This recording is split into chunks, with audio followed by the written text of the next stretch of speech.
Assalamualaikum warahmatullahi wabarakatuh.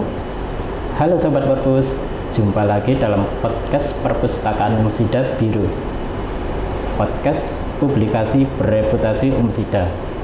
Kali ini kita akan membincangkan sebuah hasil riset yang berjudul Optimization DC-DC Boost Converter of BLDC Motor Drive by Solar Panel Using PID and Firefly Algorithm. Di mana jurnal ini telah publish di Jurnal International Science Direct. Telah hadir bersama kita narasumber sekaligus penulis dari jurnal tersebut, Bapak Dr. Iza Ansori, STMT. Langsung saja kita sapa beliau. Bagaimana kabarnya Bapak? Alhamdulillah, luar biasa. Allahu Akbar. Baik kabarnya Mas Bis. Langsung saja ya Pak ya. Iya, monggo. Untuk pertanyaan pertama Pak, risetnya ini tentang apa? Oke, baik, terima kasih. Jadi riset saya yang telah dipublikasikan di Jurnal Internasional Bereputasi Tinggi ya, terindeks Scopus Q1 itu terkait bagaimana sih kita memanfaatkan salah satu sumber energi terbarukan, yaitu energi matahari. Ya, nah energi matahari ini bisa kita aplikasikan yaitu melalui media solar panel. Ya, ada media solar panel. Nah, masalahnya seperti ini ya. Jadi ketika kita media solar panel itu nanti kan saya gunakan untuk menggerakkan motor BLDC ya, brushless direct current. Artinya motor bergerak dengan sumber DC. Nah, permasalahannya adalah ketika cahaya matahari itu kadang berfluktuasi ya, tegangan yang dihasilkan. Karena apa?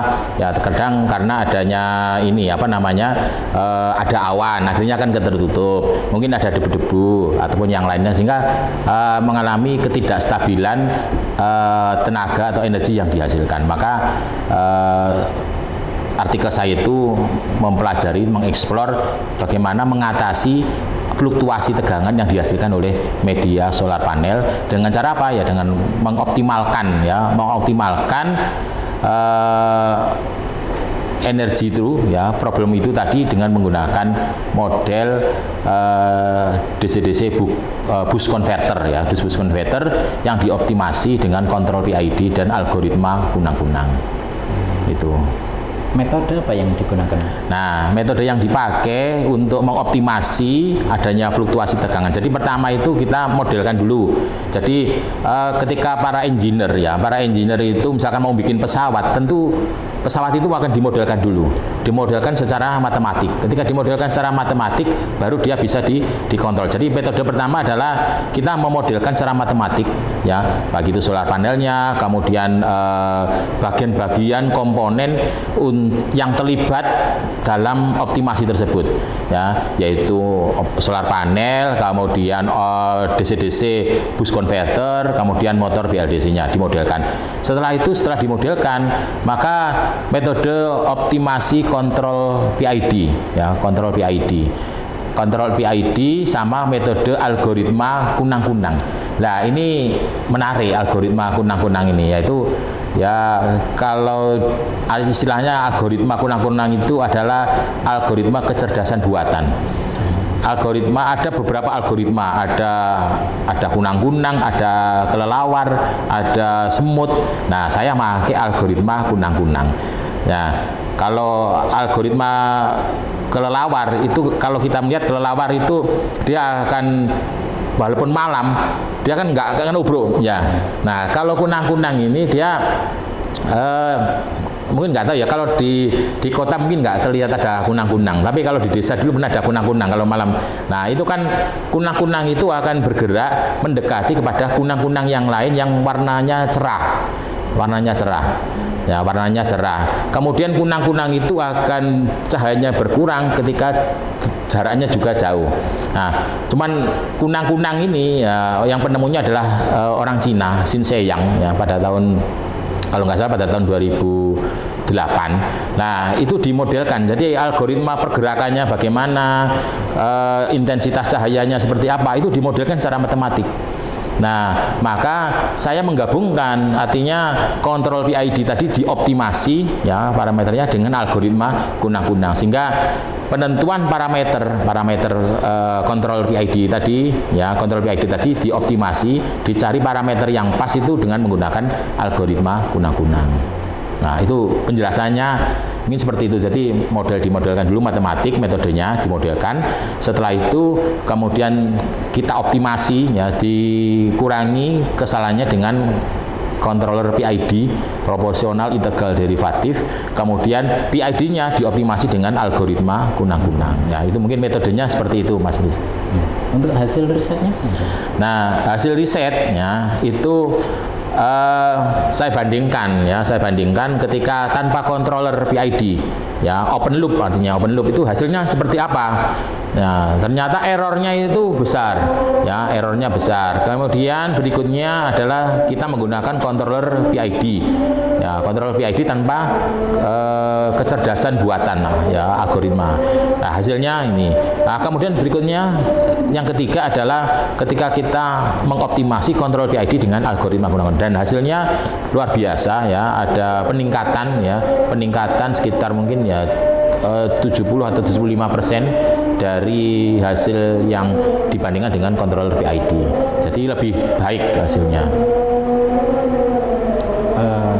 Temuan penting dari riset itu apa? Nah, temuan penting dari riset ini adalah kita itu menstabilkan tegangan output yang dihasilkan oleh solar panel ya, karena kondisi cuaca dan lain sebagainya yang secara itu tidak stabil. Kemudian kita modelkan secara matematik ya, kemudian kita optimasi dengan controller PID dan kemudian dengan algoritma kunang-kunang. Artinya temuan pentingnya adalah bagaimana mengimplementasikan algoritma kunang-kunang tadi itu untuk mengatur parameter controller PID.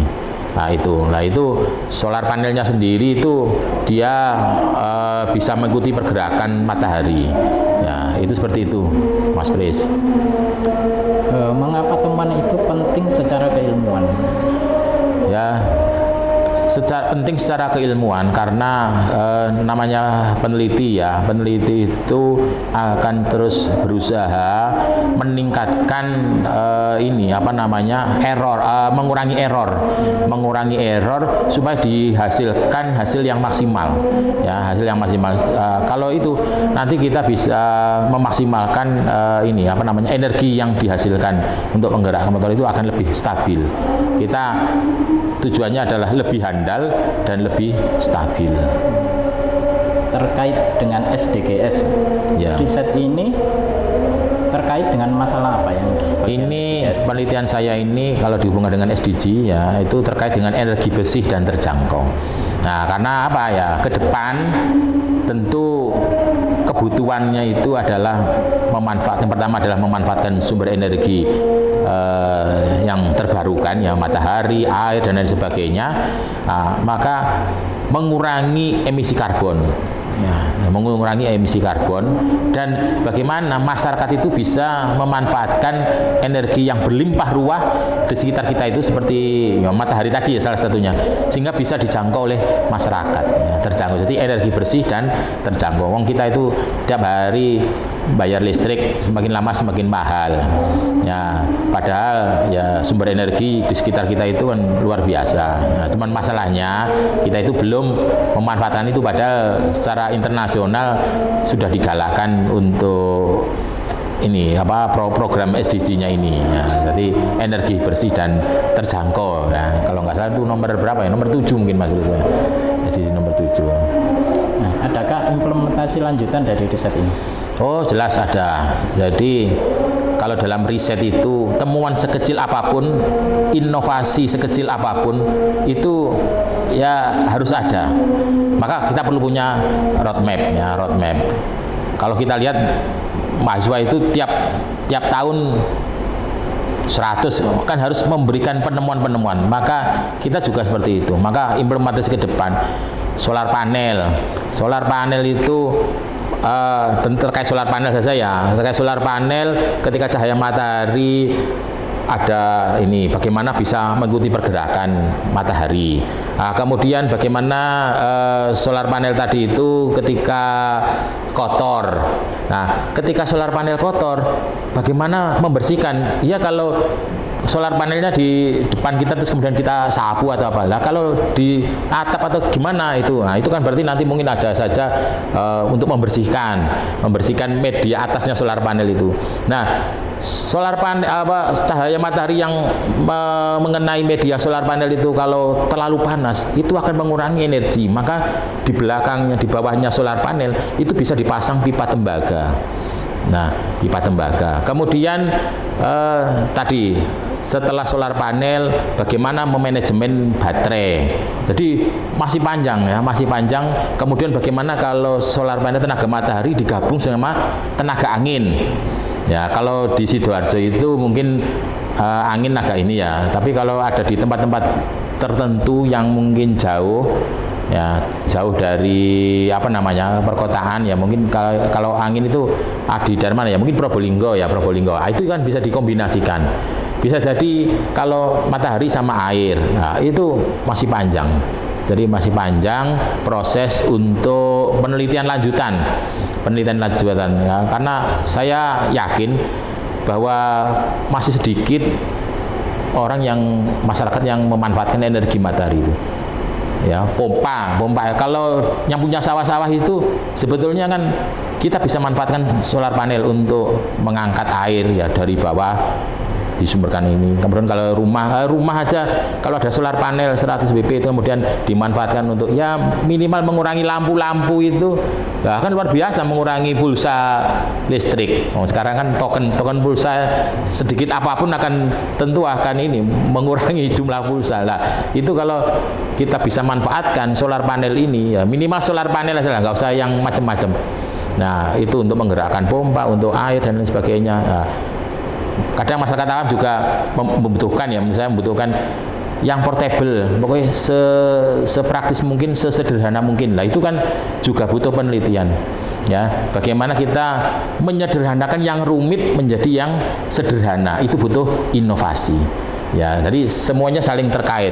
Ada sistem, butuh inovasi, butuh teknologi. Nah, itu jadi luar biasa banyak, dan itu inovasi-inovasi itu menurut saya bisa jadi penelitian lanjutan dengan cara apa ya, kita terjun ke masyarakat, tanya apa sih problemnya, kan itu. Jadi problemnya apa? Nah, itu kita bisa gali lebih jauh supaya bisa memanfaatkan energi bersih ini dan bisa menjangkau seluruh masyarakat. Sehingga ya kalau di Cina itu mungkin banyak yang memanfaatkan. Tapi kalau di Indonesia ini masih ketergantungan dari listrik itu batu bara, ya sumber energi listrik yang saat ini Indonesia ini kan batu bara, minyak bumi dari fosil itu yang tentu terbatas. Sedangkan Indonesia pulaunya dari Sabang sampai Merauke pasti membutuhkan implementasi dari teknologi ini. Nah, itu juga butuh mengedukasi, itu kan butuh mengkomunikasikan. Ya, ini mungkin juga peran ilmu komunikasi juga masuk juga ya itu. Jadi kadang kan orang kan nggak paham. Ya boleh mengkomunikasikan sama orang Madura, sama orang mana Bali, orang Papua. Nah, itu dari Sabang sampai Merauke ya, kita berkutatnya itu kan di sini ya. Mengedukasi itu bisa jadi penelitian lanjutan. Jadi tidak hanya elektro, tapi ya mengkomunikasikan elektro dengan mesin, dengan industri, dengan prodi-prodi yang lain, ilmu komunikasi, bagaimana memanfaatkan energi listrik, tenaga solar panel itu untuk pengolahan makanan, untuk membantu para petani, untuk apa macam-macam. Nah, itu menurut saya lanjutannya masih panjang. Bisa bersinergi antara. Iya, bisa bersinergi. Makanya kan tadi adanya prodi magister inovasi itu bagaimana mengintegrasikan keilmuan yang berbeda untuk menghasilkan suatu produk. Terima kasih Pak Iza atas waktu dan penjelasannya, sangat informatif dan memberikan wawasan yang bagi yang luas bagi sobat pustaka. Mungkin ada closing statement, Iza? Baik.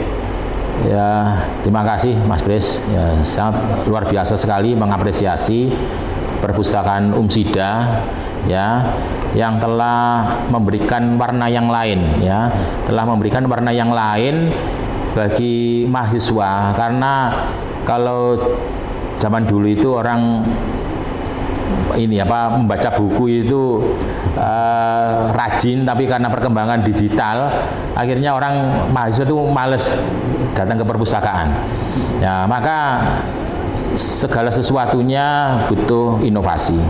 Orang dilahirkan juga diperintahkan ya oleh Allah untuk A'udzubillahi minasyaitonirrajim, bismillahirrahmanirrahim, Iqra bismi rabbikal ladzi khalaqnya. Kita diciptakan oleh Allah untuk membaca lingkungan kita. Maka kemampuan kita membaca yang ada di sekitar lingkungan kita itu, kemudian bagaimana kita melakukan riset, penelitian untuk mengubah menjadi suatu yang bermanfaat, berguna bagi masyarakat, itu sangat penting. Dan jalan lain untuk belajar, mengimplementasikan, mengkombinasikan, mengintegrasikan antara satu keilmuan dengan keilmuan yang lain, maka bergabung di Prodi S2 MIST menurut saya salah satu solusi ya, karena kita akan mengedukasi ya, membimbing ya masyarakat, mahasiswa untuk menemukan inovasi baru ya. Jangan lupa ya, mari kita tingkatkan kemampuan membaca, jangan hanya baca, maka datang ke perpustakaan Umsida. Terima kasih. Terima kasih Pak Iza atas waktu dan kesempatan kali ini. Terima kasih. Sekian dari kita akhiri. Assalamualaikum warahmatullahi wabarakatuh. Waalaikumsalam warahmatullahi wabarakatuh.